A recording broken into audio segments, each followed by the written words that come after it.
सो गीता की इस दिव्य यात्रा में आप सबका स्वागत है। अर्जुन कृष्ण से कहता है कि सेनयोर उभयोर मध्ये रथम स्थापयाम्यच्युत यावदेतान् निरीक्ष्यहम् युद्ध कामान अवस्थितान्। हे कृष्ण, मेरे रथ की स्थापना दोनों सेनाओं की मध्य में कीजिए ताकि मैं देख सकूं कि कौन मुझसे लड़ने वाला है। सो अर्जुन का ये जो निरीक्षण का प्रस्ताव है उसके बारे में हम देख रहे थे। गीता अध्यात्म तो है ही, लेकिन साथ में एक गूढ़ मनोविज्ञान भी है। और कृष्ण भी जो एक परमात्मा के स्वरूप में है, फिर भी कृष्ण जो है वो एक साइको एनालिस्ट भी है। कृष्ण की वेदक दृष्टि से छूट जाना मुश्किल है। अर्जुन भाग जाना चाहता था। अर्जुन जस्टिफाई करता था कि मेरा भाग जाना है, न लड़ना ही ठीक होगा। He gave all kinds of reason कि इसलिए मैं नहीं लड़ना चाहता हूँ। लेकिन कृष्ण को लांग जाना बहुत मुश्किल है। और अर्जुन निरीक्षण का प्रस्ताव करता है। इसका मतलब हम कल देख रहे थे कि अर्जुन शांत चित्त है। अर्जुन के दिल में कोई क्रोध नहीं है। अर्जुन अच्छा इंसान है। अर्जुन क्रोधित नहीं है, शांत चित्त है। जो क्रोधित होता है वो निरीक्षण कर ही नहीं सकता है, क्योंकि क्रोधित इंसान तो जो भी सामने आता है वो दुश्मन बन जाता है। वो दुश्मन का निर्माण करता है। अगर कोई दुश्मन नहीं भी है फिर भी वो उसको दुश्मन की भांति देखता है अगर इंसान क्रोधित है। क्योंकि क्रोध में क्या होता है, इंसान की जो विवेक बुद्धि होती है वो चली जाती है। वो विवेक बुद्धि में स्थित रह नहीं सकता। अब गुजराती में भी कहते हैं कि हित कयो सुने न कहते बधीर सरखो जानवो। जो हित की बात है वो जो अगर सुनता नहीं है उसको मानना वो बहरा ही है। बधीर सरखो जानवो थाय स्वाधीन क्रोध ने ते आंधड़ा सब मानवो। जो हमेशा क्रोध के स्वाधीन होता है वो अंधा ही है। तो क्रोध में जो होता है वो अंधा ही हो जाता है, क्योंकि उसके पास विवेक दृष्टि नहीं बचती है, संतुलन नहीं बचता है। और संतुलन नहीं बचता तो फिर निरीक्षण भी नहीं कर सकता है। लेकिन अर्जुन का ये जो प्रस्ताव है उसके बड़े मनोवैज्ञानिक अर्थ है। इसका मतलब ये कि अर्जुन इतना क्रोधित नहीं है। उसके हृदय में कोई इतनी कटुता थोड़ी सी होगी, लेकिन इतनी कटुता नहीं जितनी दुर्योधन के हृदय में होगी, जितनी शायद भीम के हृदय में होगी। अर्जुन अभी भी बेनिफिट ऑफ डाउट देने के लिए तैयार होना चाहिए। तो अर्जुन अपनी इक्विलिब्रियम में है, अपने साक्षी भाव में है। उसकी अंधी वो वैर की अग्नि में जल नहीं रहा है। वो अपने शांत भाव से खड़ा है और कृष्ण को कहता है मुझे देखना है, मुझे निरीक्षण करना है। उसको लड़ने की उत्सुकता इतनी नहीं है जितनी दुर्योधन की होगी। और दूसरी बात यह है कि अगर शत्रु की पहचान करनी है किसी को भी तो साक्षी भाव होना जरूरी है, निरीक्षण भी जरूर है। जितना हम शत्रु को जान लें उतना विजय की संभावना भी बढ़ जाती है। और दोनों हिसाब से अगर आपके आंतरिक शत्रु अगर होता है उसकी भी पहचान हम कर ले तो हम आंतरिक शत्रु पे विजय पा सकते हैं। कृष्ण कहते हैं 16वें अध्याय में त्रिविधम नरकस्येदम द्वारम नाशनम आत्मन काम क्रोध तथा लोभ तस्मादेतत्रयम त्यजेत। नरक में जाने के 3 रास्ते हैं। कृष्ण भी अद्भुत है।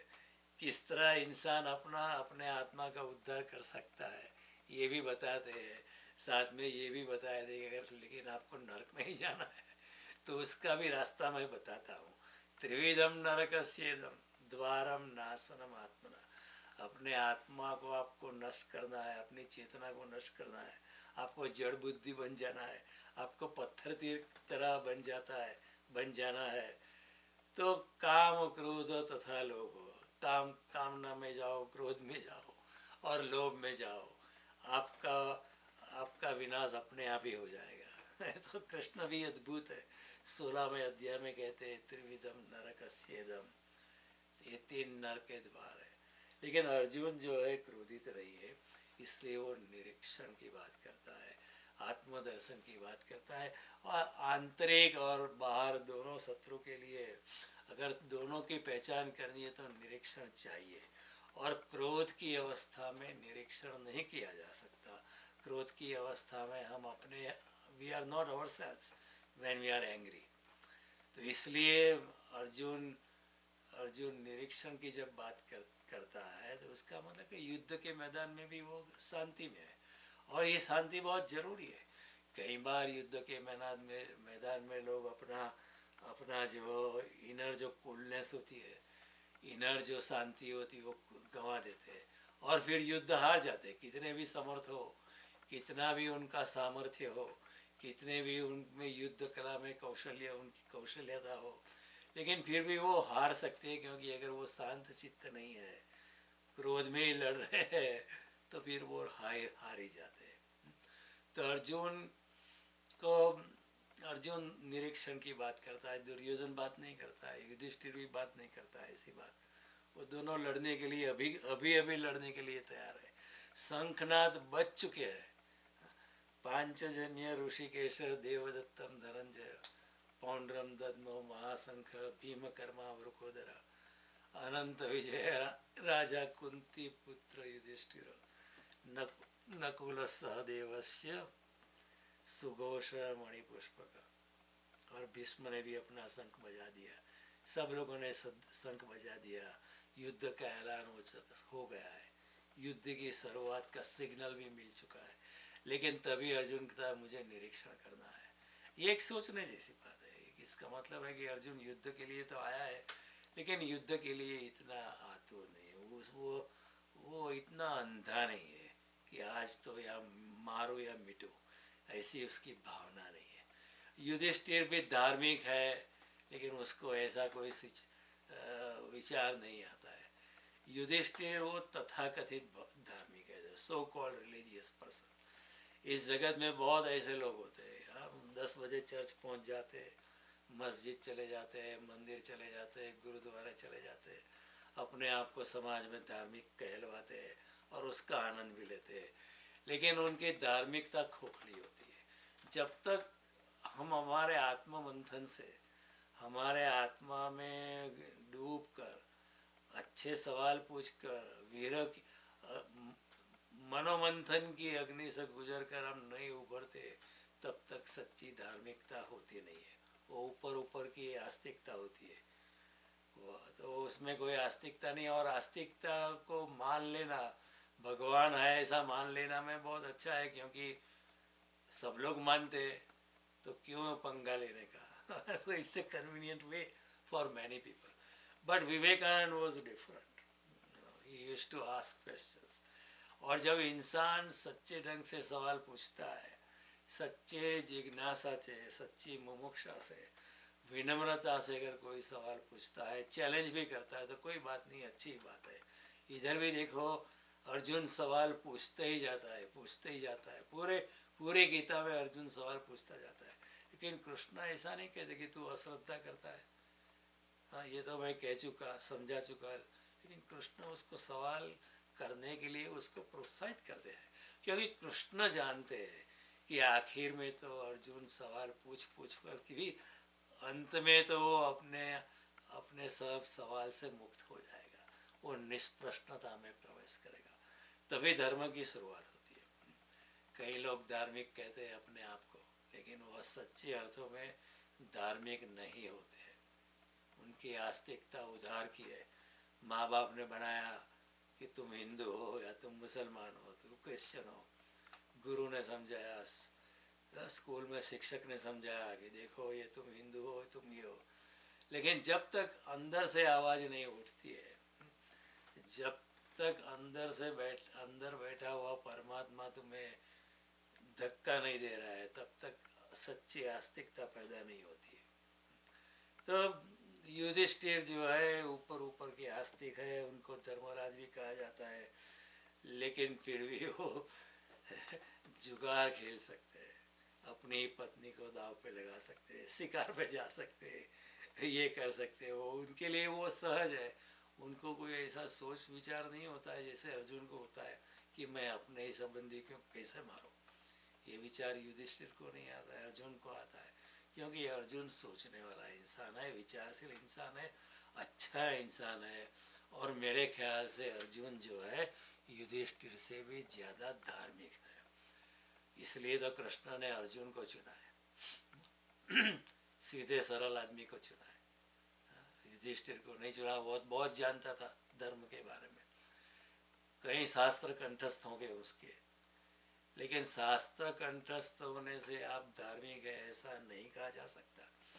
वही तो बात शंकराचार्य ने की, भज गोविंदम गोविंदम भज मूढ़मते, संप्राप्य सन्निहिते काले नई नई रक्षति डुक्रुई करणे। हे मूर्ख, सभी विद्वानों को बोला सर शंकराचार्य ने, ये आप गीता कंठस्थ कर ले तो वेद कंठस्थ है, उपनिषद कंठस्थ है, लेकिन ये व्याकरण जो है मृत्यु के समय काम नहीं लाने वाला है। भज गोविंदम, गोविंद को हृदय में रखो तभी धार्मिकता होगी, तब तक धार्मिकता नहीं है। तो ये जो गलत ख्याल है उससे हमें बचना है। और गीता की एक खूबी है, गीता बड़ी वैज्ञानिक है, गीता खूबी है कि हमें ये जो इन जालों से हमें सावधान रखती है। हमें कहती है सच्चा आस्तिक होना है, ऐसे ऊपर ऊपर से आस्तिक नहीं होना है। ऊपर ऊपर से आस्तिक तो कृष्ण कहते वो तो पाखंड है। मिथ्याचार तदुच्यते, कृष्ण खुद कहते हैं गीता में कि ये सब जो ऊपर ऊपर से आस्तिक है वो तो मिथ्याचार है, उसमें कोई दम नहीं, वो कोई मेरे रास्ते पे नहीं है। जब कृष्ण जब बहुत सालों के बाद अपने गांव मथुरा में वापस आए, महाभारत का युद्ध हो चुका था, फिर वो जब वापस लौटे तो सारा गांव उनके स्वागत के लिए खड़ा था।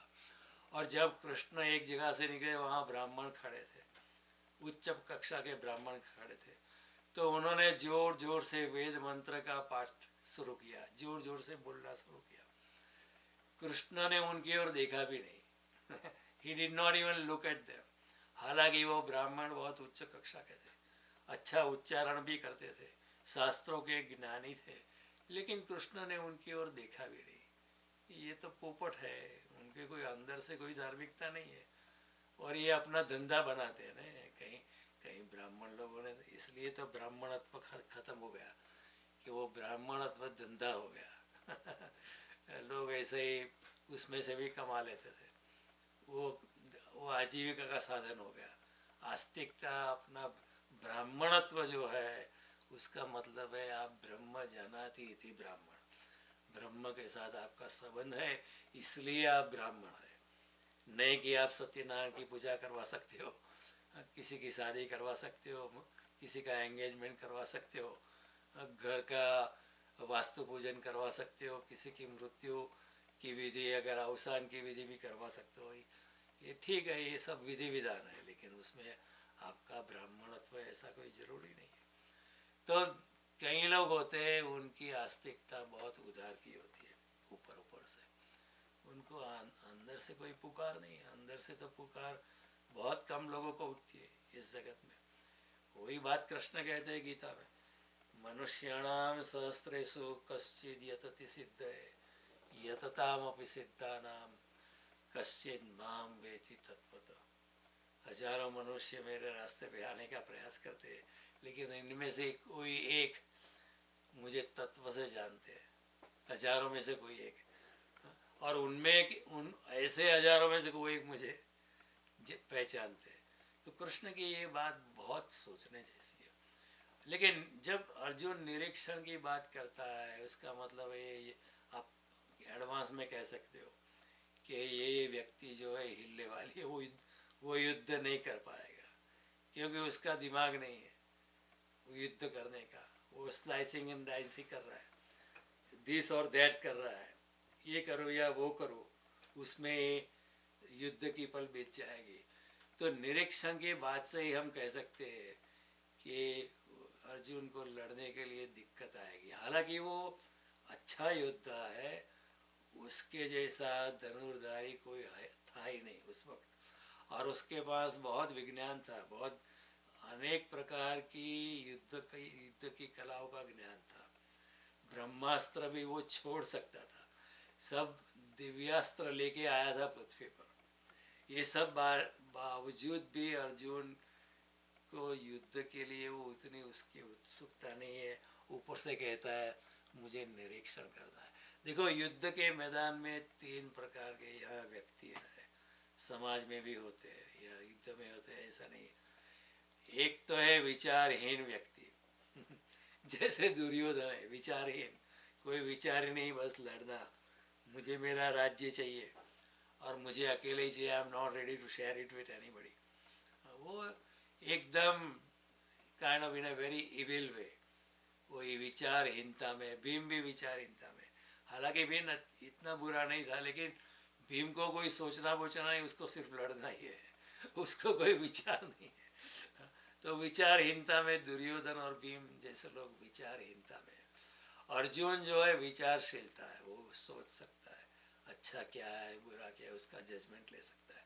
लेकिन कृष्ण जो वहाँ खड़े हैं वो विचार पूर्णता में, या कहे विचार शून्यता में।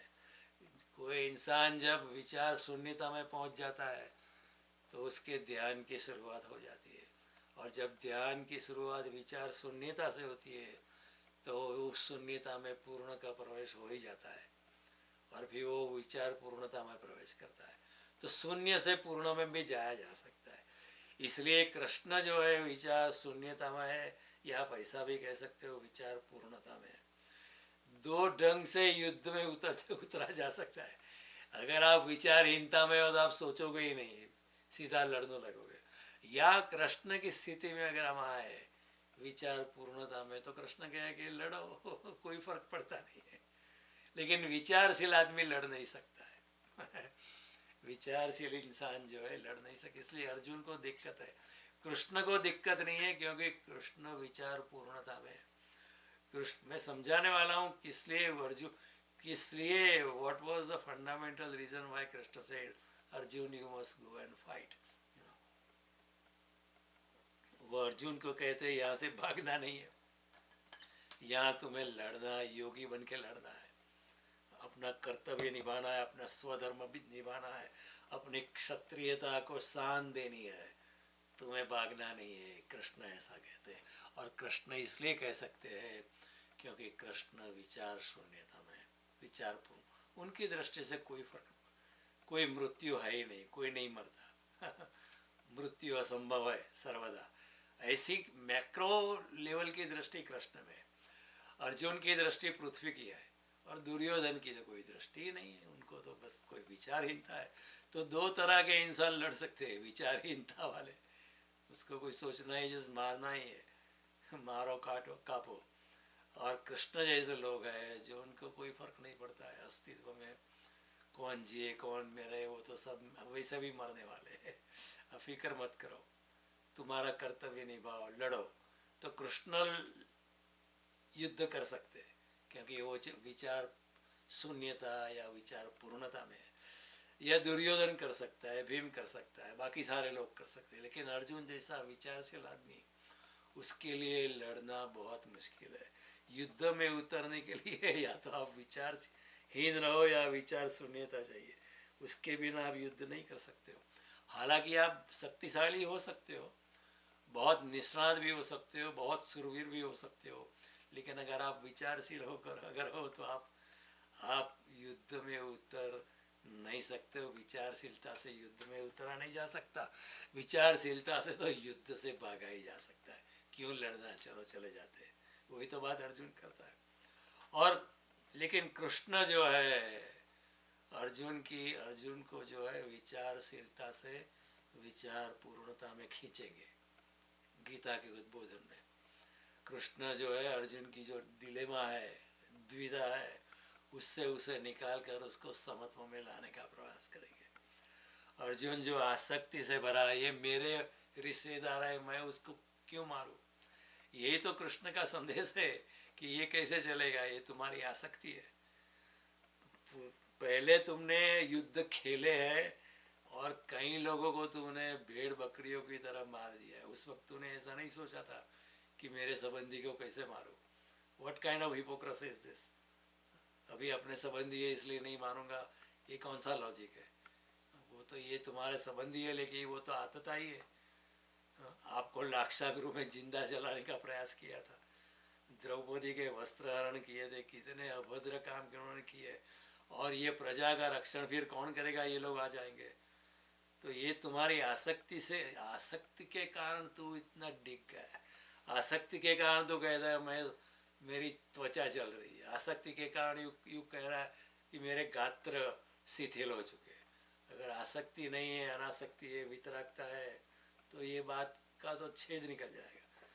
तू ऐसा बात करे, तू लड़ने के लिए तैयार हो जाएगा। जैसे परशुराम थे, परशुराम ने 21 बार सारी पृथ्वी को निक्षत्रिय कर दी, सबको मार डाला, लेकिन परशुराम को कोई पाप नहीं, क्योंकि उन्होंने निस्वार्थ भाव से किया।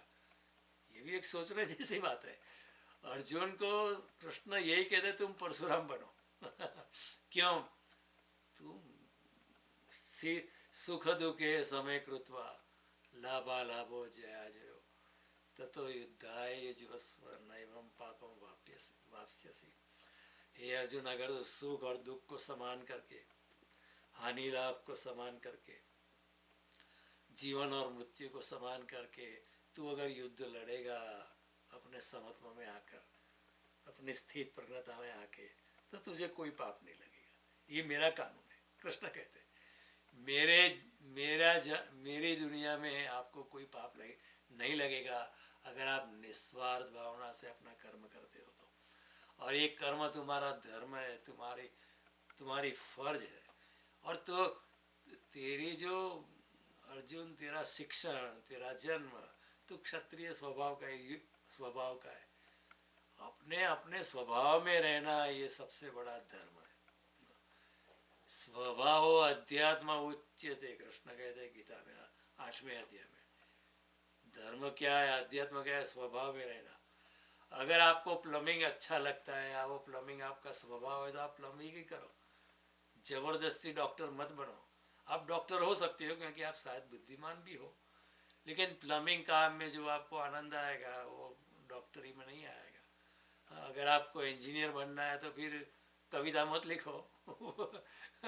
उसमें मज़ा नहीं आएगा, आपको इंजीनियरिंग में मज़ा आएगा। अगर कविता ही पसंद है तो फिर वो आप कविता करो, पेंटिंग पसंद है तो पेंटिंग करो, फिर आप इंजीनियर होने का प्रयास मत करो। यही बात कृष्ण कहते स्वधर्म। स्वधर्म में स्वभाव। वो अर्जुन को कहते तुम्हारा क्षत्रिय स्वभाव है, तुम्हारे रोए रुए में, तुम्हारे खून के कतरे कतरे में एक क्षत्रियता है। तू भाग भी जाएगा तो भी वापस आएगा, जंगल में चला जाएगा तो ध्यान तो नहीं कर सकता है क्योंकि तुम्हारा ब्राह्मण स्वभाव नहीं है। तो जब सुनेगा भीम को किसी ने मारा तो तेरा खून जलेगा, तो बिल्कुल युद्ध के मैदान में वापस आएगा। तो अर्जुन को कृष्ण यही कहते हैं भागने की जरूरत है, अपने स्वभाव में रहो।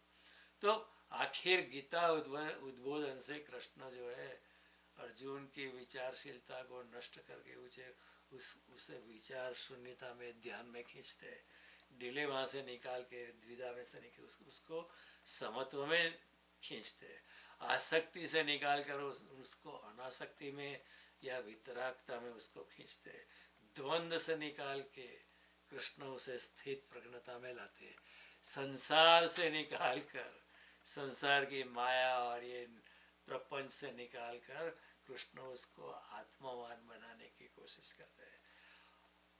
कृष्ण अर्जुन को कह दे तो अर्जुन नहीं है तो आत्मस्वरूप है। तो अर्जुन होने की भ्रांति छोड़, अपने सच्चे स्वरूप में, अपनी स्मृति में आ जा, अपने आत्मस्वरूप में आ जा। ये कृष्ण का इसलिए this is a perfect place to recite Bhagavad Gita. और कृष्ण भी नसीब वाले। अर्जुन जैसा बुद्धिमान व्यक्ति सुनने के लिए मिला। कई जगत में आत्मज्ञानी हो, लेकिन उनके कोई ऐसा शिष्य मिला ही नहीं। तो वो गीता जैसी उच्च कक्षा की बात वो कर नहीं सके।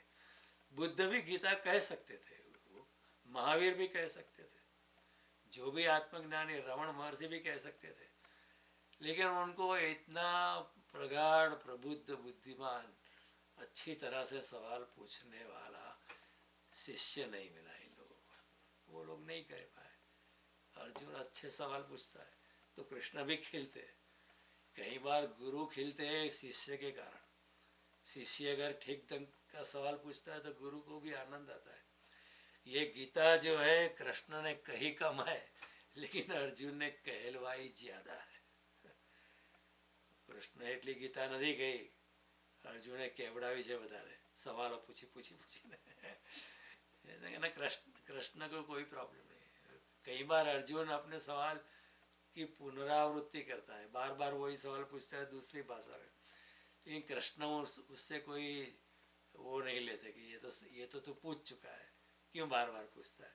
कृष्ण प्यार से जवाब देते हैं, ठीक है तो इस ढंग से नहीं समझेगा, मैं दूसरे ढंग से समझाता हूँ, चलो कोई बात नहीं, जितना पूछना है उतना पूछो। कृष्ण इतने उदार है। कृष्ण इसे उदार इसलिए है कि कृष्ण करुणा से भरे, उनमें कारुण्य है, इसलिए भगवान करुणा से इतनी लंबी गीता अर्जुन को बताइए, हमारे मनुष्यता के, आने वाली मनुष्यता के लिए। सो भगवान उसको अर्जुन, वो कहते तू अर्जुन नहीं है, तू तो आत्मस्वरूप है। अर्जुन तो तुम्हारा संसार का लेवल है, तुम्हारा सच्चा स्वरूप क्या है। तो आखिर में अर्जुन फिर कहता है कि मेरा सच्चा स्वरूप मुझे थोड़ा तो एहसास हो गया है, मैं अर्जुन नहीं हूँ, मैं आत्मस्वरूप हूँ। वो कहता है नष्टो मोह स्मृति लोपा, मेरा मोह चला गया है, मेरी स्मृति वापस आ गई है। तव प्रसादात मया चित, हे कृष्ण आपकी कृपा से, कृपा से ही होता है सब कुछ। प्रयास तो करना ही पड़ता है, क्योंकि कृपा उसी पे होती है जो प्रयास करता है। जो प्रयास ही नहीं करता उसके ऊपर प्रसाद नहीं मिलता है। तो पहले प्रयास फिर भगवान का प्रसाद। इसलिए तो मंदिर में हम जाते हैं तो प्रसाद का मतलब क्या है। प्रसाद का मतलब ये नहीं कि हमको ये प्रसाद खाना है। प्रसाद का मतलब है ये भोजन के स्वरूप में परमात्मा की कृपा ही है, परमात्मा की ग्रेस है भोजन के स्वरूप में।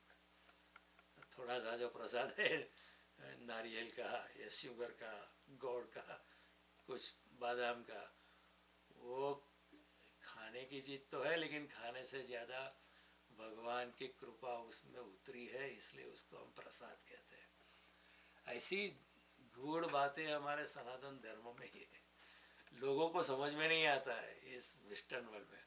ये प्रसाद क्या है, मंदिर में जाके खाना क्यों देते हैं, क्यों, वाई। उनको समझ में, क्योंकि वो लोग भी बहुत बायस्ड है, वो अपने को ही श्रेष्ठ मानते हैं, हमारी बातें समझने के लिए भी तैयार नहीं है। तो फिर ऐसा ही होगा ना, biased, one who is biased is closing the door to the truth. वो अपने दरवाजे, अपनी आंखें बंद कर देता है। और यह पूरा वेस्टर्न वर्ल्ड, पूरा the most of the people who do not know Bhagavad Gita, who are not in, they are closed minded people, they are not open. Very rare, very few people have opened up their minds. So इसलिए यहाँ विचारशीलता की मैंने बात समझाई, विचारहीनता की बात समझाई, जो दुर्योधन की अवस्था है या भीम की अवस्था है, और विचार पूर्णता या विचार शून्यता जो कृष्ण वहाँ जहाँ खड़े हैं। और कृष्ण का हेतु ये है कि अर्जुन को ऊपर खींचते हैं। अर्जुन को ये संसार के कीचड़ से निकालकर कृष्ण उसको अलौकिक जगत का परिचय कराना चाहते हैं। ये भी तो चख के देख। और इसको विषाद योग का है। देखो, विषाद हर इंसान को विषाद नहीं होता। दुर्योधन को कोई विषाद नहीं होता है। युधिष्ठिर जो धर्मराज है उनको विषाद होना चाहिए ना, वो वास्तव में तो, लेकिन उनको कोई विषाद नहीं है, क्योंकि वो धर्मराज का टाइटल है उनका। वो अंदर से उनकी कोई धार्मिकता नहीं, वो ऊपर से सब कुछ धर्म का काम करते हैं, यज्ञ आदि करते हैं, मंदिर जाते, ये करते, पूजा विधि करते, उपवास करते, व्रत करते, नियम करते, लेकिन उसी में उनका धर्म खत्म हो जाता है। कई लोगों का धर्म क्या होता है, बस सुबह में आरती थोड़ी कर दी, शाम को थोड़ा श्लोक कर दी, बस हो गया हमारा काम। इससे ज़्यादा तुम्हें क्या चाहिए भगवान, इससे ज़्यादा आप। और अपने आप को फिर बहुत धार्मिक मान लेते हैं ऐसे लोग। और आजू बाजू के लोग जो होते हैं वो भी उसको देखते हैं बहुत बड़ा धार्मिक है, नियमित ढंग से सुबह उठ जाता है, भगवान की प्रार्थना करता है, पूजा करता है, बहुत धार्मिक है। ये कोई धार्मिकता नहीं, ये तो एक चिल्ला चालू, ये this is a mechanical act. धार्मिकता तो हृदय की सरलता से है, धार्मिकता को आंतरिक परिवर्तन से धार्मिकता आती है, तभी सच्ची धार्मिकता पैदा होती है। सरलता से, ऑनेस्टी से, बिल्कुल निर्मल मन से धार्मिकता का सीधा। जब तक हमारे दिमाग में इस संसार के प्लान चलते रहते, इसको इस तरह फंसाओ, इसको करो, ये करो, वो करो, तब तक कुछ होता नहीं, तब तक धार्मिकता की शुरुआत नहीं होती। कृष्ण कहते हैं यदृच्छया लाभ संतुष्टो द्वंद्वातीतो विमत्सर समसिद्धावसिद्धो चो कृत्वा अपि न निबध्यते। जो भी मिल जाए उससे जिसको संतोष है, और जो सिद्धि और असिद्धि में, हार में, जीत में, सुख में, दुख में अपना संतुलन बनाए रखता है, ऐसा योगी जो होता है वो कुछ भी करता है लेकिन उसको कर्म का बंधन नहीं लगता है, क्योंकि वो निष्काम भावना से करता है। कर्म का बंधन तभी लगता है जब हम कामना से कुछ काम करते हैं। कुछ भी काम, हमारा पूरा काम जो होता है कुछ ना कुछ उसमें कामना होती है, इसलिए कर्म का बंधन लगता है। लेकिन जो योगी, जो इंसान कर्म के फल की आशा के बिना, कर्म में आसक्ति किए बिना, मैं कर रहा हूँ ऐसी भावना के बिना, परमात्मा करा रहा है ऐसी भावना से जो कर्म करता है, उसको कर्म का बंधन लगता नहीं है। तो यही बात कहते हैं कृष्ण कि तू अनासक्ति से लड़ेगा तो युद्ध जैसा भयंकर काम करेगा तो भी तुझे कोई कर्म का बंधन नहीं लगेगा। ये Krishna establish a very new principle. तो विषाद जो है, कोई पत्थर को विषाद नहीं होता है चेतनावान को ये विषाद होता है ना। और विषाद का कारण यही है कि गहरे में अर्जुन को पता है कि मैं विषाद में अभी हूँ लेकिन आनंद भी है। देखो, अगर कोई रात में है, 100 साल 15-20 साल से रात ही देखी, सुबह देखी ही नहीं, तो उसको सुबह की रोशनी का पता ही नहीं है, तो उसको रात में कोई दुख नहीं है। लेकिन अर्जुन को विषाद इसलिए है कि गहरे में उसको पता है कि आनंद की भी संभावना है।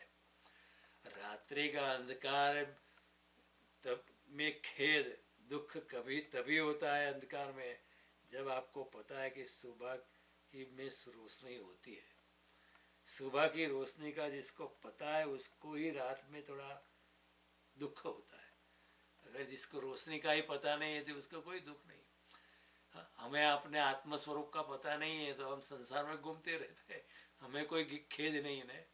हमें कभी ऐसा नहीं लगेगा आज का दिन मैंने गंवा दिया। कभी ऐसा लगता है कि आप प्रभु स्मरण में दिन जाना चाहिए था लेकिन नहीं गया, उसका हमें कोई दुख नहीं होता है, क्योंकि हमें पता ही नहीं है, आत्मा के आनंद का पता ही नहीं है, प्रभु के सानिध्य का आनंद जो है हमें पता ही नहीं है, हम संसार में ही घूमते रहते हैं। लेकिन अर्जुन को थोड़ा सा पता है कि उसका विषाद का कारण है कि गहरे में उसकी आनंद की संभावना है। और विषाद और आनंद एक ही पोलैरिटी के दो छोर है, एक ही पोल के दो छोर है। एक जगह विषाद है, दूसरी जगह आनंद है। जैसे कोई इंसान शीर्षासन करके खड़ा हो गया, लेकिन इंसान तो वही इंसान है, सिर्फ उसने शीर्षासन किया, इसलिए जो विषाद जो है वो शीर्षासन किया हुआ आनंद ही है। तो इसका मतलब है कि ये अर्जुन का जो विषाद है उसमें से आनंद की संभावना होने के चांसेस है।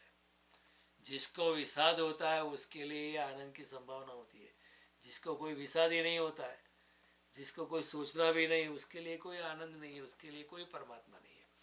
लेकिन अर्जुन को विषाद होता है, उसका मतलब है अर्जुन अपने आत्मा के पहचान में और आत्मा की पहचान करके अपने आत्मा के आनंद में जाने की उसकी संभावना है, इसलिए उसको विषाद है।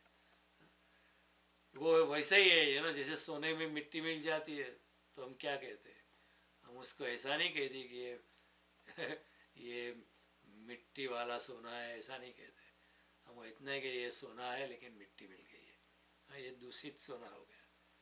हम ऐसा नहीं कहे कि ये दूषित मिट्टी है, ऐसा नहीं कहते, वो हम कहते हैं दूषित सोना है। तो चाहे कितने भी आप विषाद में हो, लेकिन आप कह सकते हो कि अभी टेम्पररी उसको विषाद है, आनंद की संभावना तो छिपी पड़ी है, तो विशुद्धि जिस तरह मिट्टी निकाल सकते हैं, सोने में जो विशुद्धि है उसको अगर सोने को अग्नि में डालो तो विशुद्धि जल जाएगी और सोना निखर के बाहर आएगा। उसी तरह विशुद्धि जल सकती है, विषाद जल सकता है और उनमें से शुद्ध सोने की तरह आनंद फिर से उभर सकता है। तो धन्य है जो विषाद को उपलब्ध हुए। जिसको विषाद ही नहीं है वो तो पत्थर जैसे है, वो मूर्ख की तरह सारी सारी जिंदगी गंवा देंगे। जिसको ऐसा होता है कि मेरी जिंदगी जा रही है और मैं कुछ भी अपने आत्मा के उद्धार के लिए कुछ भी मैंने किया नहीं है, जिसको ऐसा विषाद होता है उसके लिए संभावना है। जो ऐसे ही चलता रहता है, अपनी गाड़ी चलाता रहे संसार में, उसको कोई पूछे भी तो, अगर आप रास्ते में भी आज जाके किसी को पूछो कि प्रभु स्मरण किया, ध्यान किया, भजन किया, वो सारे के सारे लोग आपको पागल समझेंगे। हालांकि आपका सवाल बहुत अच्छा है यही मनुष्य जन्म का हेतु है, लेकिन ये हेतु जो है उसको तो हम भूल ही गए। यहाँ से छलांग लगानी है और वो मनुष्य शरीर से ही लग सकती है, देवों के शरीर से भी नहीं लग सकती। ते तम भुक्त्वा स्वर्गलोकम विशालम क्षिणे पुण्य मृत्युलोकम विशंति एवं त्रयी धर्म अनुप्रपन्ना गता गतम काम कामा लभन्ते। कृष्ण कहते कि कई लोग देवलोक में जाते हैं, स्वर्ग में जाते हैं, वहाँ उनको देवता का शरीर मिलता है, गंधर्व का शरीर मिलता है, अप्सरा का शरीर मिलता है, लेकिन जब वो पुण्य खत्म हो जाते हैं फिर से यहाँ ही आना पड़ता है पृथ्वी लोक पर मनुष्य बनकर, और यहाँ फिर सत्व रजस और तमस के गुणों में रहना पड़ता है। तो क्यों मनुष्य देह का उपयोग कर दो। This is the ultimate diving board, जहाँ से छलांग लग सकती है। प्राणी के शरीर से नहीं लग सकती, क्योंकि प्राणी मूर्छा में होता है। मनुष्य के लिए यही संभावना है जागृति की। तो ये अर्जुन का जो विषाद है, तो उसका विषाद जल सकता है, विषाद दूर हो सकता है और निर्मल आनंद उभर सकता है। वो अच्छी बात है। माया और आसक्ति जल सकती है और आत्मपरायणता उसमें से उभर सकती है। इसलिए ये बहुत अच्छी बात है। धन्य जो है अर्जुन को विषाद को उपलब्ध हुआ है। धन्य है वो जो अपने आत्म मंथन की अग्नि से गुजरते हैं, तभी सच्चा धर्म उभरता है। तब तक तो वो चिला चालू थोपा हुआ धर्म, मैकेनिकल धर्म निकलता है। और विषाद से उठकर इंसान अल्टीमेट आनंद में प्रवेश कर सकता है, अल्टीमेट परमात्मा में प्रवेश कर सकता है। हमारे यहाँ वाल्मीकि लुटारा था, लेकिन लूट में ही वॉज वेरी सक्सेसफुल, लेकिन उसको दुख बहुत था। कोई भी इंसान दुखी हो जाए, इतने लोगों को मारने का दुख, कीचड़ में रहने का मन नहीं रहता।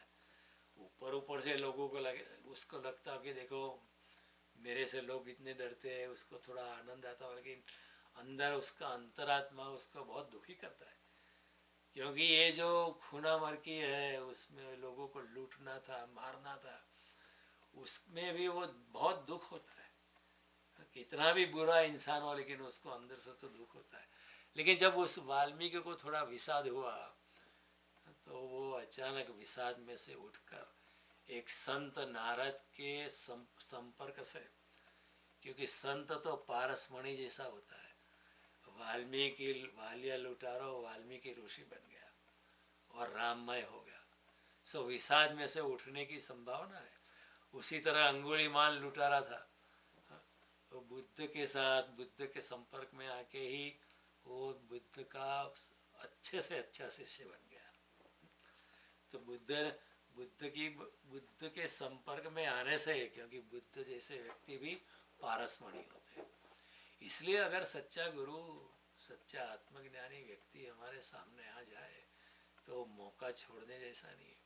पूरी जिंदगी अगर चली जाए उसके पीछे और हमें थोड़ी आत्मा की झलक मिलने लगे, पूरा धन व्यतीत हो जाए, पूरी जिंदगी चली जाए, पूरे मकान बिक जाए, पूरा संसार तुम्हें निकाल दे अपने सोशल सर्कल से, आपको डिवोर्स मिल जाए, लेकिन फिर भी अगर कोई आत्मज्ञानी व्यक्ति मिल जाए और उसके साथ अगर हम उठ सकते हैं, बैठ सकते हैं, उसकी दिव्य किरण हम ले सकते हैं, तो ये सौदा महंगा नहीं है।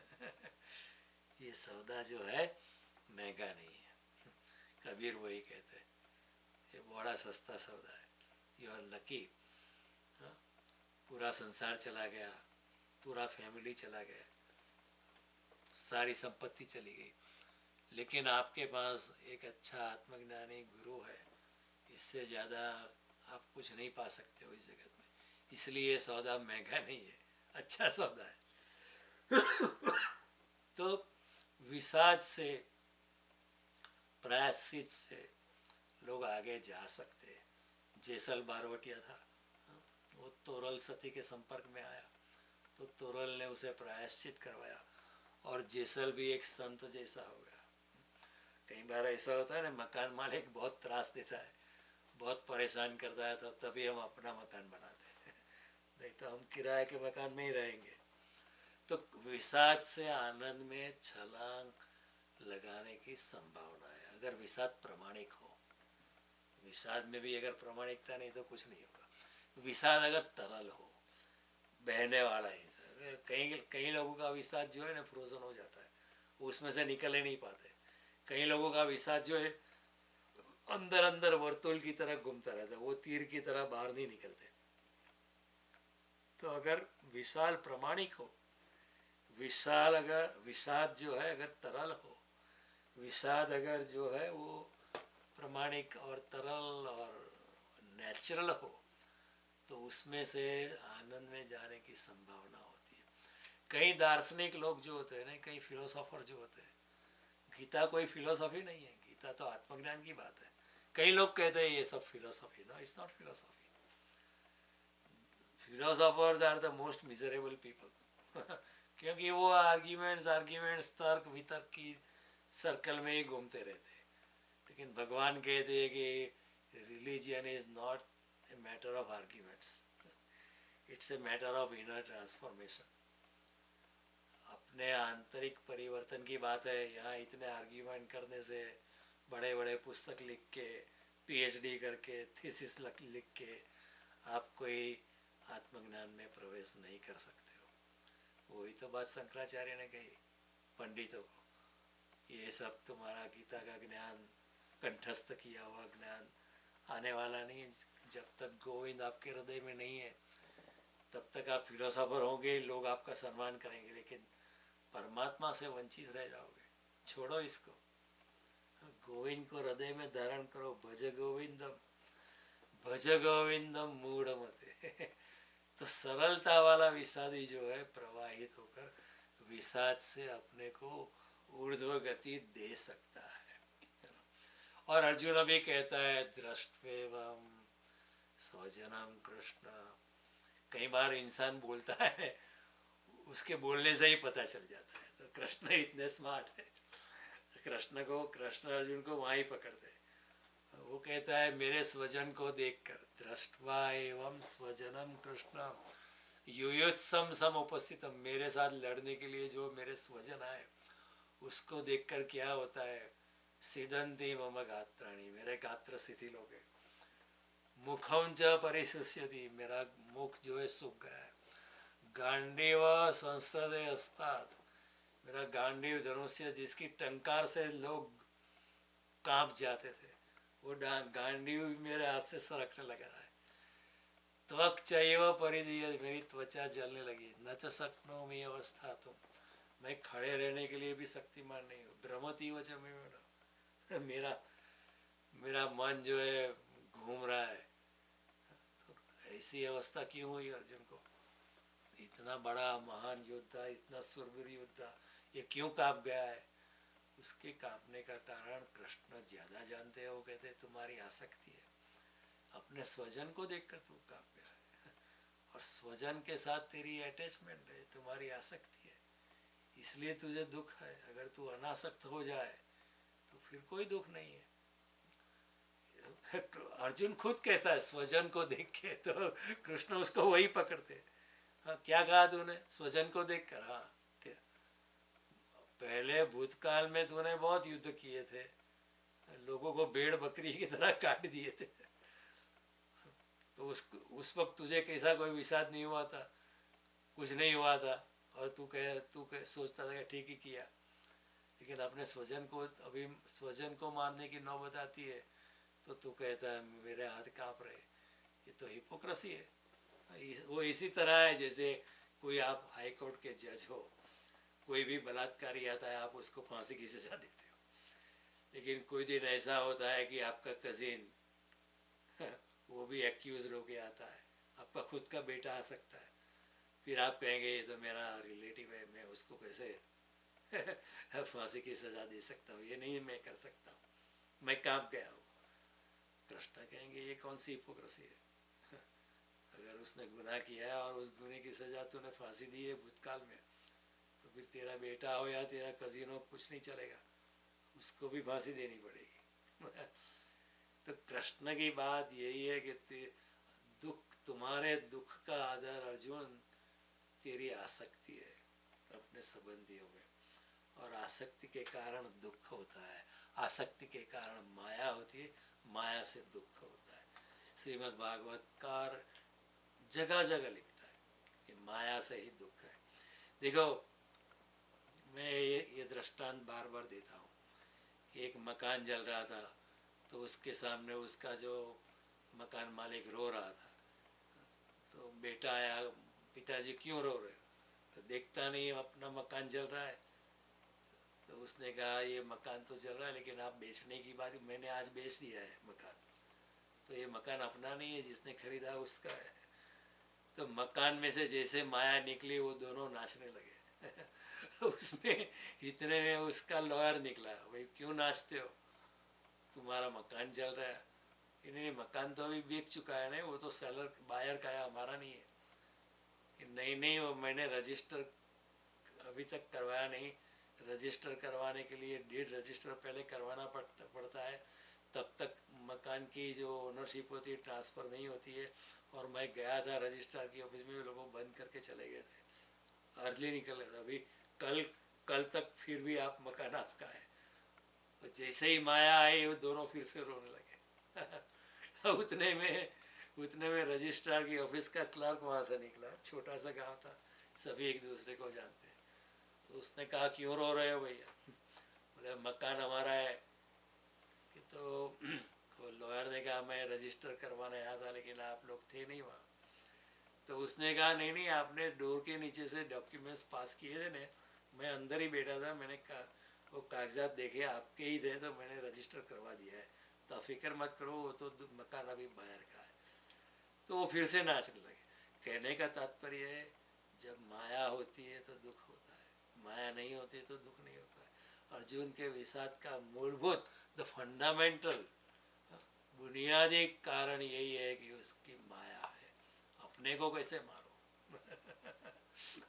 अपने को कैसे? अब वो कहता है न कांक्षते विजयम कृष्ण न राज्यम च सुखानि च, मुझे राज्य नहीं चाहिए, अपने को मार कर राज्य मिलेगा उसमें क्या फ़ायदा, उसमें क्या आनंद। लेकिन देखो सुनो फिर से उसका अभ्यास करो, अपने को मारकर मुझे राज्य नहीं चाहिए, कोई और किसी और को मारकर राज्य अगर मिले तो चाहिए फिर। वो कहता है अपनों को मारकर राज्य नहीं चाहिए, लेकिन अगर किसी और को मारकर राज्य मिलता है तो अर्जुन उसमें राजी है। वो कहते हैं राज्य नहीं चाहिए लेकिन राज्य तो चाहिए। कई बार ऐसा होता है ना कि हमारी बातें जो होती है ना टू साइडेड होती है, दोहरी बातें होती है। नहीं मुझे नहीं चाहिए, लेकिन कई बार कोई गुस्से में आता है ना, उसको मैरिज में बुलाया, उसको नहीं मुझे नहीं खाना है, मुझे नहीं करना है, मुझे ये साड़ी नहीं चाहिए। कई मोटी कोई लेडी आती है, बोले मुझे नहीं साड़ी चाहिए ऐसी, लेकिन कोई मना लेता है तो फिर ठीक है ले लेती हूँ। क्योंकि साड़ी तो चाहिए, ऊपर से कहने की बात है। इसलिए अर्जुन भी कहता है कि किन्नो राज्य न गोविंदम, इन लोगों को मार कर मैं राज्य का क्या करूँगा, जिन लोगों के लिए मैं, क्योंकि क्या होता है कि आप राज्य भी चाहते, आप कोई गाड़ी लेते हो, समझो if you are buying a car, you are not buying car for yourself, लोगों को दिखाने के लिए भी आप लेते हो। अगर कोई आके प्रशंसा ही नहीं करे तो आपकी गाड़ी में कोई दम नहीं रहेगा ना। कोई आके कहे कि इसमें क्या है, साइकिल अच्छी है, BMW कार का क्या करोगे। 10 लोग आगे कह के जाए ये BMW गाड़ी लेके, इससे तो साइकिल अच्छी है, तुम्हें एक्सरसाइज मिलती है, पॉल्यूशन कम होता है, पेट्रोल का खर्चा नहीं लगेगा, इंश्योरेंस नहीं भरना पड़ेगा, एक्सीडेंट नहीं होगा, मेंटेनेंस नहीं होगा, साइकिल इज़ बेटर, तो फिर आपको दुख लगेगा। लेकिन 10 आदमी आ गए, अरे क्या बात है आपने BMW ले ली, वंडरफुल, हाँ आप तो बहुत आगे वाले इंसान हैं, बहुत अच्छी बात है। क्योंकि लोगों को दिखाने के लिए भी हम बहुत कुछ करते हैं। तो अर्जुन वही कह रहा है कि ये राज्य जो है, मैं चाहता था, ऐसा नहीं कि अर्जुन को राज्य, लोगों को दिखाने के लिए कि राज्य की आकांक्षा ज़्यादा होती है, इसलिए वो कहता है कि अगर अपने ही नहीं रहे तो मैं राज्य का क्या करूँगा। तो इसका मतलब है अर्जुन ये नहीं कहता है कि मुझे राज्य नहीं चाहिए, वो कहता है अपनों को मार कर नहीं चाहिए, यानी अगर किसी दूसरे को मारना हो और राज्य मिलता है तो then is ready. See this is the dilemma, this is the confusion Arjun himself cannot realise, but Krishna is a psychoanalyst. Krishna की वेदक दृष्टि से पार होना बहुत मुश्किल है। कृष्ण कहते ये कैसा चलेगा, ये तुम्हारी आसक्ति है इसलिए दुख है।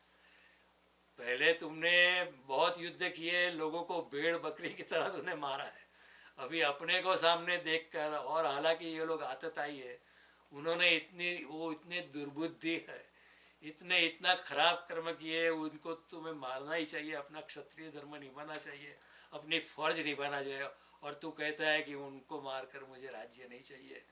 स्वर्गलोक का भी राज्य मिल जाए, तीनों लोग, अपि त्रैलोक्य राज्य से, तीनों लोग का राज्य मिल जाए तो भी मैं लड़ने के लिए तैयार नहीं हुई, तो भी इस पृथ्वी के राज्य के लिए मैं क्यों लड़ूं गोविंद। तो कृष्ण कहते हैं कि ये तो हिपोक्रेसी है तुम्हारी। तो तुम्हारा जो देखो, ऊपर से ऐसा लगता है कि अर्जुन धार्मिकता में जा रहा है और कृष्ण उसको अधार्मिक बना रहे हैं। ऊपर से ऐसा लगता है कि अर्जुन हिंसा से दूर भाग रहा है, अहिंसा में जा रहा है, और कृष्ण उसको हिंसा में लेके जा रहे हैं। लेकिन ये बात नहीं है, कृष्ण बड़े साइको है ना, वो जानते हैं कि हिंसा का आधार क्या है। हिंसा का मूल आधार है आसक्ति। अगर देखो, यहाँ अमेरिका क्यों गया इराक में लड़ने के लिए, क्योंकि वहाँ आसक्ति है ऑयल की, वहाँ ऑयल पड़ा है इसलिए। ऊपर से कहने की बात अलग है, डेमोक्रेसी को बचाने के लिए, लेकिन वहाँ आसक्ति है। कोई तुम्हारे पड़ोस के घर पर कोई पत्थर डाले तो आप जाके कहेंगे ये ऐसा क्यों करते हो, मत करो, ठीक है, इतना कह के आप बैठ जाओगे घर में। लेकिन कोई आपके घर के ऊपर पत्थर मारे तो आपके घर के साथ आपकी आसक्ति है, तो आप एक तलवार लेकर या हाथ में लाठी लेकर उसको मारने जाओगे तो हिंसा हो जाएगी। क्यों होती है हिंसा? हिंसा का मूल आधार है आसक्ति और माया। अगर कोई बाहर, किसी आपके घर के बाहर कोई किसी को पीटता है तो आप कहेंगे क्यों पीटता है, ये अच्छा नहीं है, जाने दो, ऐसी बात करोगे। लेकिन अगर कोई बाहर आप किसी को पीटता है और आपको पता है आपके बेटे को कोई मार रहा है, तो आप जाके लाठी लेके जाओगे, क्योंकि बेटे में आपकी आसक्ति है। फिर आप लड़ोगे, दूसरों को मारोगे, हिंसा में व्यतीत होगे। क्यों? क्योंकि आपके बेटे के प्रति आपकी आसक्ति है। तो कृष्ण का यही कहना है कि तू ऊपर से लगता है अहिंसा में जा रहा है, लेकिन तू आसक्ति में है, इसलिए हिंसा में ही जा रहा है। इसलिए कृष्ण की बातें जो है बड़ी गहन है, समझनी मुश्किल है।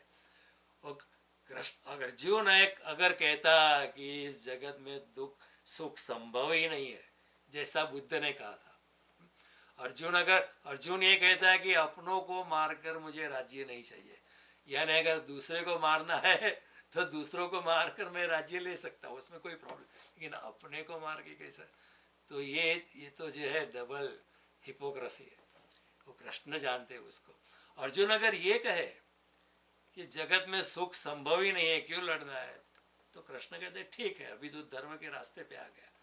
बुद्ध ने कहा था, और कृष्ण भी यही कहते हैं, बुद्ध ने कहा कि जगत में दुख ही दुख है, कृष्ण भी कहते हैं दुखालयम अशाश्वतम, क्योंकि जगत अशाश्वत है, परिवर्तित है, सभी कुछ चीज़ें या व्यक्ति ऐसे की ऐसी रहती नहीं है, इसलिए दुख दुख ही दुख होता है। दुखालय, ये जगत दुख से भरा है। लेकिन ये मनोवैज्ञानिक लोगों ने भी कहा, सिगमंड फ्रॉइड ने भी कहा इस सेंचुरी में, एडलर ने भी कहा, पियागेट ने भी ऐसा ही कहा, दुख ही दुख है।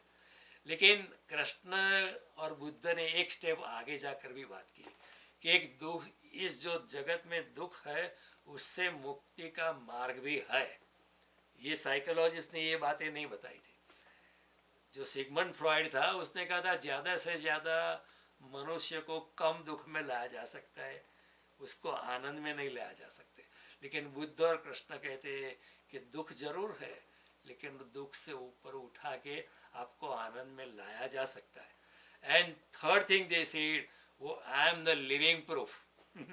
बुद्ध ने कहा मेरे और देखो, मेरे चेहरे के सामने देखो, मैं पूर्ण आनंद में हूँ। कृष्ण के चेहरे के सामने देखो, इधर युद्ध का मैदान है लेकिन कृष्ण हंसते रहते हैं, इतनी निर्दोषता है, जैसे कोई मासूम बच्चा है, जैसे कोई टीनेजर है। हालांकि कृष्ण वो 75 years old in the battle of Mahabharata. तो इसमें सोचने की बात है, अर्जुन अगर ये कहता है कि जगत में सुख संभव नहीं है तो फिर क्यों लड़ने का? तो फिर कृष्ण कहते ठीक है, अभी तो धर्म के रास्ते पे आ रहा है। लेकिन अर्जुन का जो विषाद है वो माया पे खड़ा है, और कृष्ण जो है वो माया और आसक्ति को तोड़ेंगे और अर्जुन को इस विषाद से मुक्त करेंगे। और अर्जुन गीता के अंत में कहेगा कि नष्टो मोह, मेरी माया चली गई, मेरी आसक्ति चली, स्मृतिर्लब्ध्वा, मुझे मेरे आत्मस्वरूप का ज्ञान हुआ। मैं अर्जुन नहीं हूँ, मैं तो आत्मस्वरूप हूँ। न मैं द्रौपदी का पति हूँ, न मैं आपका दोस्त हूँ, न मैं दुर्योधन या युधिष्ठिर का भाई हूँ, मैं तो शुद्ध आत्मस्वरूप हूँ। न बंधुर न मित्र गुरुर नैव शिष्य चिदानंद रूप शिवो हम शिवो। तो ये कृष्ण उसको ये संसार से के कीचड़ से, हिपोक्रेसी से खींच के कृष्ण उसको समत्व में ले जाएंगे, इक्विलिब्रियम में ले जाएंगे, स्थित प्रज्ञता में ले जाएंगे। कृष्ण, अर्जुन जो है युद्ध से भागना चाहता है, वो कहता है भागना नहीं है, जागना है, तू सोया हुआ है इसलिए तू रो रहा है। तो विषाद की संभावना है आनंद में जाने के लिए। सो धन्य है वो लोग जो विषाद को उपलब्ध हुए। विरह की अग्नि से भी मिलन में प्रवेश हो सकता है। जो परमात्मा का विरह हर एक पल महसूस करता है कि कब मिले, कब मिले, कभी भेंट हो, पूर्ण परमानंद जो कबीर लिखते, ऐसा हर पल जिसके अनुभव होता है वो विरह हमेशा मिलन में संभवित हो सकता है। लेकिन विरह की अग्नि से गुजरना पड़ता है, तभी परमात्मा की उपलब्ध होती है। तो ऐसे कृष्ण कृष्ण वो कहते हैं कि ये तेरी हिपोक्रेसी है, अपने को मारने के लिए तो तैयार नहीं है, पहले तूने ऐसे बहुत लोगों को मारा है, ये कैसी हिपोक्रेसी है? और ये लोगों को न्याय देना है, ये तो आतताई है, लोगों को मारेंगे, तुम्हारा धर्म है उनको मार के आने वाली प्रजा का रक्षण करना तुम्हारी फर्ज है। तो सुख राज्य धन की आकांक्षा अर्जुन की गई नहीं है। He is contradicting himself। जिससे वो भागता है उसको ही वो चाहता है। उसकी बैलगाड़ी में दोनों ओर बैल जुड़े हुए, यहाँ भी जाता है वहाँ भी जाता है। और हमारी भी हालत ऐसी होती है संसार में, ये भी कर लूँ, ये भी कर लूँ, ये करे और वो करे, ऐसा करे वैसा करे। जिंदगी 2 दिन की है, 2 दिन में हम क्या क्या करें। ये भी करना चाहते हैं, वो भी करना चाहते हैं, ये भी कर लो, वो भी कर लो। आज गीता का पाठ है, आज ये भी है, ये भी कर लूँ। आज शाम को शो है फिल्म स्टार का, वो भी जाना है।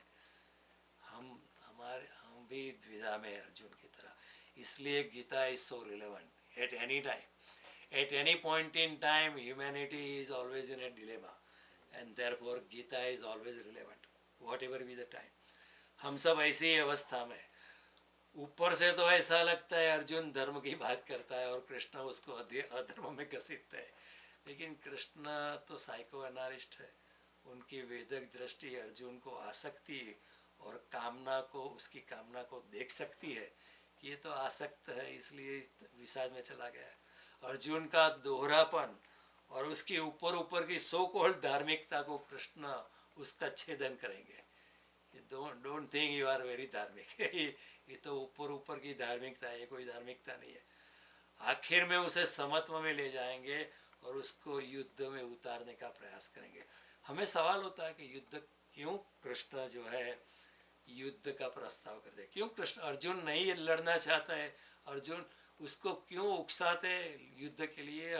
हर कोई इंसान यही पूछता है। मैंने कई लोग को मिला हूँ मैं, वो लोग कहते कृष्ण ने ही लड़वा दिया। कृष्ण, अर्जुन तो धर्म के रास्ते पे जा रहा था लेकिन कृष्ण उसको अधर्म में ले गए। ऐसी बात नहीं, कृष्ण उसको सच्चे धर्म में ले जा रहे। बेसिकली अपने सगे है, अपने रिलेटिव है। दृष्टवेवम स्वजनम कृष्ण युयुत्सम समुपस्थितम। तो सगा अपने रिलेटिव है इसलिए नहीं मारना, ये तो हिपोक्रेसी है। अपना पुत्र अगर अगर है सामने और आप जस्टिस हो तब उसको मैं सजा कैसे दे सकता हूँ, ये तो हिपोक्रेसी नहीं चलेगी कृष्ण के सामने। और आने वाले प्रजा का रक्षण करना तुम्हारा स्वधर्म है। मैंने बताया ना, स्वधर्म बहुत बड़ी बात है। कृष्ण गीता में कहते हैं स्वधर्मे निधन श्रेय परधर्म भयावह। अपने स्वभाव, स्वधर्म यानी अपने स्वभाव में रहना। आप जो है वो बनो, don't try to copy other people.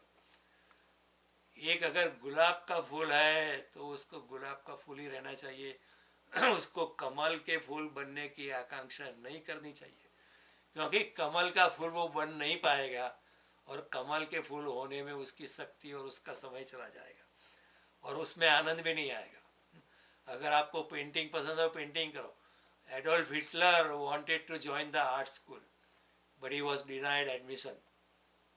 तो then you know what happened. अगर वो पेंटर हो जाता तो बहुत अच्छे पेंटिंग कर सकता था। I have personally seen paintings done by Adolf Hitler, they are beautiful. कभी कभार युद्ध की उग्रता में भी रात को उठकर वो पेंटिंग करता था।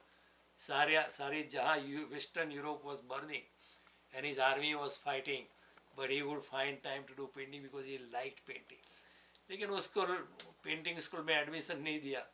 सम Jews did not give him admission, so therefore he became anti-Jews in those days. अपने स्वभाव में रह के आनंद की प्राप्ति हो सकती है।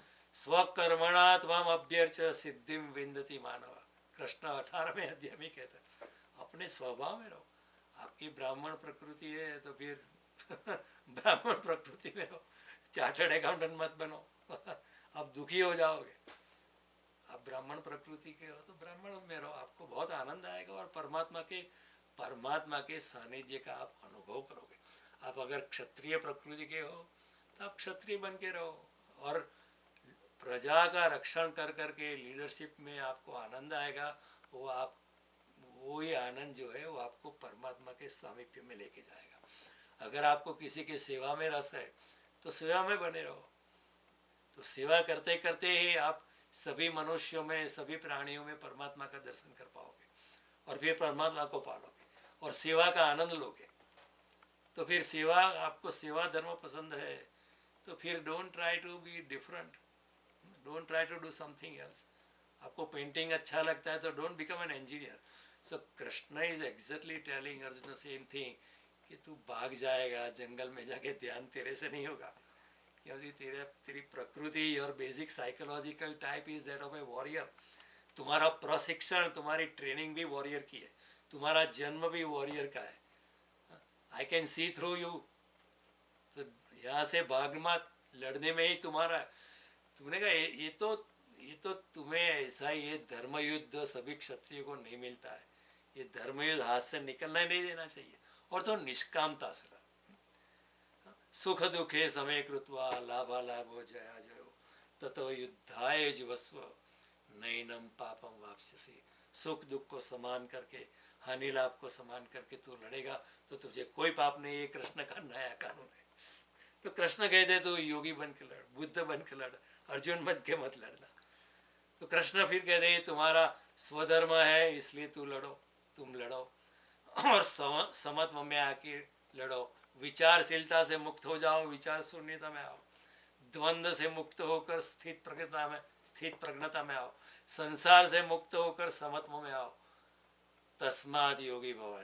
योगम आतिष्ठ उत्तिष्ठ भारत, चौथे अध्याय में भी भगवान कहते हैं, तस्माद अज्ञान संभूतम रतस्थम ज्ञान सिनात्मना छित्वेन संशयमेनम आतिष्ठ योगम आतिष्ठ उत्तिष्ठ भारत। ये अर्जुन तो निस्वार्थ कामना के कर्म योग में आ और फिर अपना उठ खड़ा हो जा, उत्तिष्ठ आतिष्ठ उत्तिष्ठ, अपने ये निष्काम कर्म के योग में आ जा आतिष्ठ, और फिर उठ उत्तिष्ठ भारत, अपने जो ज्ञान रूपी तलवार से ये जो आसक्ति की जो जाल है उसको ज्ञान रूपी तलवार से उसको काट दे। छित्वेन संशयमेनम आतिष्ठ उत्तिष्ठ भारत। तो कृष्ण का मतलब ये कि, और दूसरी बात कहते हैं, देख अर्जुन तू मानता है ये लोग मर जाएंगे, कोई मरता नहीं, अविनाशी तो तद्विद्धि ये न सर्वमिदं तथा, जगत में जो भी तू देखता है किसी का भी नाश संभव नहीं है। हमारा शरीर भी जब मरता है तो शरीर डिस्ट्रॉय नहीं होता है, ट्रांसफॉर्म हो जाता है, और आत्मा तो अमर है, आत्मा तो कोई मार ही नहीं सकता है। नैनम छिंदति शस्त्राणि नैनम दहति पावक न च एनम क्लेद्यंतापो न शोषयति मार्ग। आत्मा को कोई जला नहीं सकता है, भिगो नहीं सकता है, उसको सुखा नहीं सकता है। आत्मा तो अमर है, उसको न जायते म्रियते वा नायम भूत्वा भविता वा न भूय अजो नित्य शाश्वत अयम पुराणो न हन्यते हन्यमाने शरीर। शरीर से मरने से आत्मा नहीं मरती है, और शरीर भी ऐसे डिस्ट्रॉय नहीं होता, only transforms. That is what Einstein stated in our age, matter can not be destroyed, it can only transform. तो जब मैं मरूंगा तो मेरे शरीर में जो पानी वो पानी बन जाएगा, जो भी दूसरे तत्व है वो दूसरे तत्व में मिल जाएगा, लेकिन वो डिस्ट्रॉय नहीं किए जा सकते। Matter can not be destroyed, you can only transform it. इसलिए भगवान कहते तू अर्जुन रो रहा है कि सब लोग मर जाए, कोई नहीं मरता है। अविनाशी तो तद्विद्धि, ये तू फिक्र मत कर, और मैंने उन सब लोगों को मार भी दिया है, तुमको सिर्फ निमित्त मात्र भव सभ्य साची मय्ये ते निहिता पूर्व। मैं पहला बधाने मारेला જ છે, તારે ખાલી માધ્યમ જ બનવાનું છે।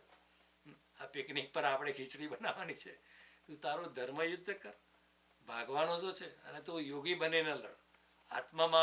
અને તું એમ માનતો હોય अर्जुन, अगर आप सोचते हैं अर्जुन कि तू मारने वाला है, अगर तू नहीं लड़ेगा तो तू बचाने वाला बन जाएगा, ये भी तेरा अहंकार है, क्योंकि न तू मारने वाला है, मारने वाला कोई और है, न तू बचाने वाला है, न तू बचा सकता है, बचाने वाला भी कोई है। अगर तू सोचता है अर्जुन कि तू मारने वाला है या बचाने वाला है, तो ये भी तेरा अहंकार है। ये अहंकार से मुक्त होना जरूरी है। और आतिष्ठ उत्तिष्ठ भारत तस्मात् उत्तिष्ठ कौन्तेय युद्धाय कृतनिश्चय। अर्जुन ये सब विषाद को छोड़, ये तो दुर्बलता है। ये वस्मी वेला में तो ये कहाँ से तू ऐसा हो गया है, उठ खड़ा हो जा और लड़। और कृष्ण के ये कारण है, बहुत गूढ़ कारण है, जिसकी दृष्टि संसार की है वो कृष्ण को नहीं समझ सकता। जो ऐसा ही सोचता है, ऐसा है जैसे ये लॉजिक में ही जो है, तर्क में ही जिसकी बुद्धि अटक जाती है, जो तर्क से पार नहीं जा सकती, वो कृष्ण को समझ नहीं पाता है। तो ये बड़ी बातें कृष्ण अर्जुन को समझाएंगे गीता के उद्बोधन में। हम भी बड़े सद्भागी है कि अर्जुन थोड़ा द्विधा में गया, अर्जुन थोड़ा विषाद में गया, और उसी अवस्था में भगवान गीता का उपदेश करते हैं। वो सिर्फ अर्जुन के लिए नहीं, हमारे लिए है, क्योंकि हम भी अर्जुन है, हमारी भी हालत वही है, हम भी बिखरे हुए लोग। इतनी मॉडर्न टेक्नोलॉजी है, फिर भी किसी को कोई सुख नहीं है, किसी के भी चेहरे पे कोई स्मित नहीं है, आनंद नहीं है। लोग भागे भागे ही घूम रहे हैं, कुछ नहीं कर पाते। दिन के अंत में जब बेड में जाते हैं सोने के लिए, अगर सोचो तो क्या किया, कुछ नहीं किया, नथिंग टेंजिबल हैज हैपेंड, अपना एक दिन चले गया। और इसी तरह पूरा मनुष्य जन्म चला जा सकता है। इसलिए उसको बचाकर कृष्ण की बातें हमें समझनी है, कृष्ण की भक्ति में पूर्णतया शरणागति लेकर कृष्ण को बड़े प्यार से, कृष्ण की गीता की बातें जो बुद्धि से पार की बातें, ये बुद्धि से आगे की बात है, केवल बुद्धि की बात नहीं है। तो बुद्धि से आगे की बात को समझने के लिए प्रेम चाहिए, कृष्ण में प्रेम चाहिए, एक तरह का अच्छा हृदय चाहिए, शरणागति चाहिए, पूर्ण भक्ति चाहिए। तो अगली बार जब हम मिलेंगे तो पहले अध्याय में अब बहुत कुछ बात है। लोग कहते हैं पहले अध्याय में कुछ नहीं है मेरा कहना है पहले अध्याय में वाकई में देखा जाए तो सब कुछ है, देखने की दृष्टि चाहिए। गीता एक मनोविज्ञान भी है, केवल अध्यात्म नहीं है, बहुत गूढ़ मनोवैज्ञानिक है। और कृष्ण अर्जुन को कहता है लेट जा इधर, I am a psycho doctor, I am a psychoanalyst, I will do your psychoanalysis and I will make you ready to fight. Arjun ultimately he gets ready to. जो अर्जुन निढाल होके बैठ गया था पीछे, मैं नहीं लड़ने वाला हूँ, न योत्सी गोविंद मुक्त्वा तृणेर बभू, मैं लड़ने वाला नहीं, ऐसा होकर मौन जाके बैठ गया था। वही अर्जुन अंत में कहता है करिष्ये वचनम तव, भगवान तू जो कहेगा वो मैं करूँगा, by letter and by spirit. तो कृष्ण की एक खूबी है, कृष्ण अर्जुन का बहुत बड़ा सौभाग्य है, सद्भाग्य है कि कृष्ण उसके सामने खड़े हैं। और हमारा भी सद्भाग्य है कि गीता में रस है, थोड़ा सा उसमें वी आर समवॉट इंटरेस्टेड। मेरी दृष्टि से समवॉट ही है, इतनी गीता में हमारी जो है नहीं, इतनी हमारी जिज्ञासा, इतनी हमारी मुमुक्षुता है नहीं, होनी चाहिए। मुमुक्षुता चाहिए, सिर्फ जानना है ऐसा नहीं, गीता हो जाना है, गीतामय होना है। सिर्फ गीता को जानना नहीं है, खुद गीता बन जाना है, ये अवस्था में लानी है। वो आ सकती है, नहीं आती ऐसा नहीं, आ सकती है। तो अगली बार जब मिलेंगे तब ये हमारी दिव्य यात्रा को हम आगे बढ़ाएंगे। अगले शुक्रवार, शनिवार यूएस टाइम, शनिवार रविवार India time is now 7:30 AM because of the time change. We change the clock in USA, but the US time will continue to be 9 PM but India time will be 7:30 AM in the morning. Okay, thank you everybody. जय श्री कृष्ण। आपने इतने प्यार और शांति से सुना, मैं आपसे अनुग्रहित हूँ। नमस्कार।